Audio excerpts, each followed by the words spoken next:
You may recall that a number of months back, I did a little Troubleshoot Your Houseplants mini-series, and I took some of the plants in my collection that weren't looking so hot, and I just said, okay, what is it that's going wrong with them? Let's actually figure it out together.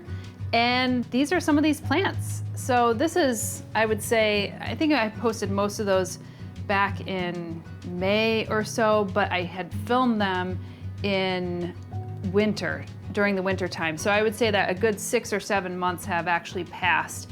And let's see, I think the first one we'll start with is the one right before me. This was what's wrong with your cactus. So you'll remember that there was a Hylocereus cactus, which I left out on my fire escape, and it was nice and juicy and squishy, and it basically got cold and frozen, and it wasn't able to survive. So that one never came back. So that one unfortunately got composted.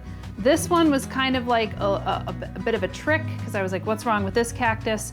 And it was flopped over. This is an Opuntia humifusa, and this is one of the northernmost cacti, actually, and it does extremely well in the winter. It could withstand a winter in New York.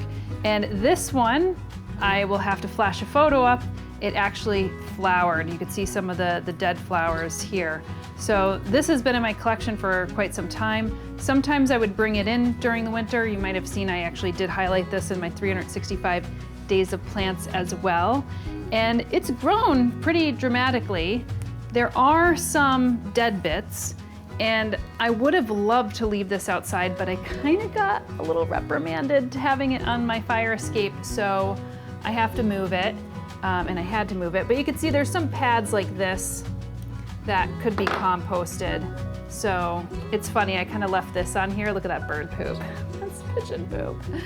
That's what happens when you leave it outside in a New York City fire escape. You get pigeons. The pigeons love my fire escape. Maybe because I feed them sometimes.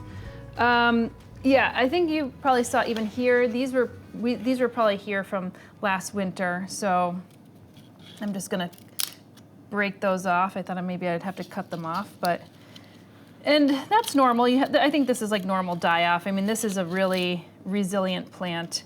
It's pretty amazing to me that you could grow a cactus in New York. Like, you know what I mean? It's one of those things where you expect to see it in the Southwest, maybe even parts of Florida for the tropical cacti, but this one, it just kind of blows my mind.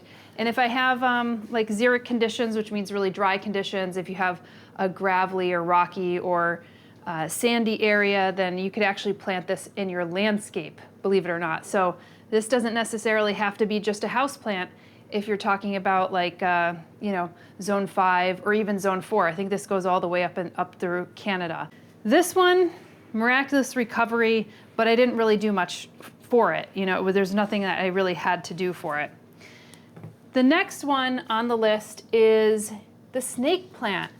And this was looking really sad. If you remember, it was kind of floppy. This seems floppy, but it's very turgid. I just think it's growing that way now, naturally. You know, I don't think that's gonna grow up, but this was really flopping over. I think the result was that I hadn't only been watering it on one side, and it tipped over, and some of the roots were really dry. And look, it's like rewarding us with a little propagule here. Now, sometimes snakes will put out little propagules underneath the soil, so maybe there's more under here, maybe there's not. But this one, little guy right here, is coming up. And I have a couple different varieties in here. I think this was like one of those moonshines or moonlights. I can't remember what one was that. And then there's another one in here called Whitney. It might be this one right here. And now this one's looking a little tired and flaccid. So you see this? It looks like it has a brown part on it, and it looks like it got too wet, actually. So this one might have to be clipped off. So the moonlight seemed to have performed very well. And then this one on this side looks like it's slightly rotted out. So we are going to remove that quickly so that it doesn't rot out the others. Like that, just like that. So my guess is that this little guy is from that moonshine or moonlight.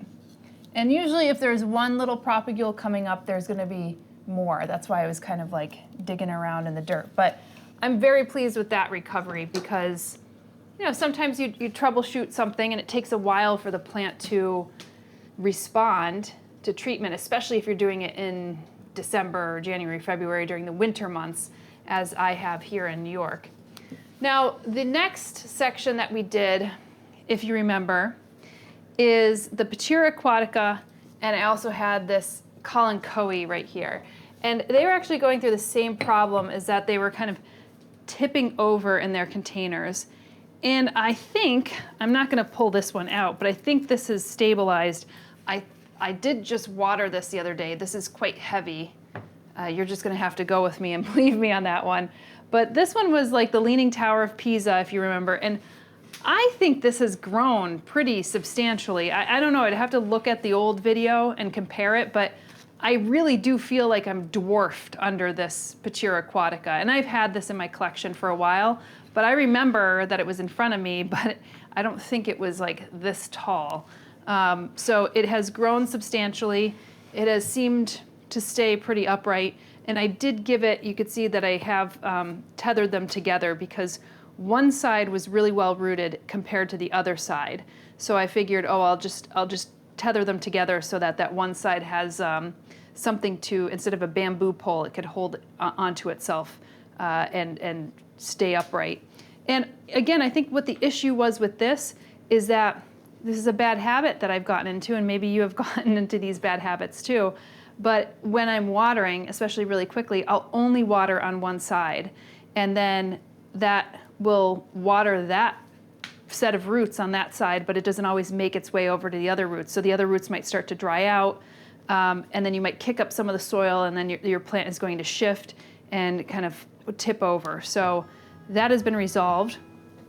And this Kalanchoe has definitely gotten larger. There's some little propagules right here as well, and you could see that it is ready for propagation as well because these are like little rootlets. So I could, if I wanted to, just snip off.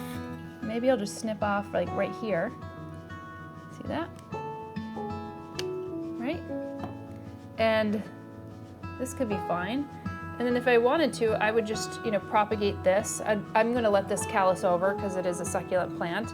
And then I will probably just put this in another container altogether. I just have to find another container for this one. But again, had the same problem. I had this in a planter that I actually haven't planted up still. She has like a little head planter, but it's very shallow.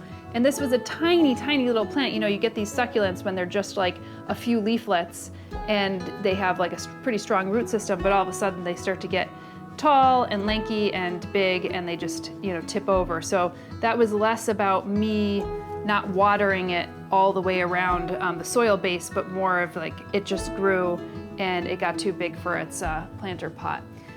But all in all, aside for the Hylocereus, which was the dragon fruit that I lost, and I had that in my collection for a while, so that was just silly.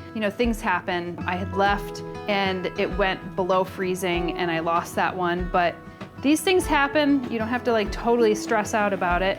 But the rest of the results I think are pretty good, except for this little snake plant Whitney, but you might as well clip that off and not invite any kind of infection into the rest of the plant.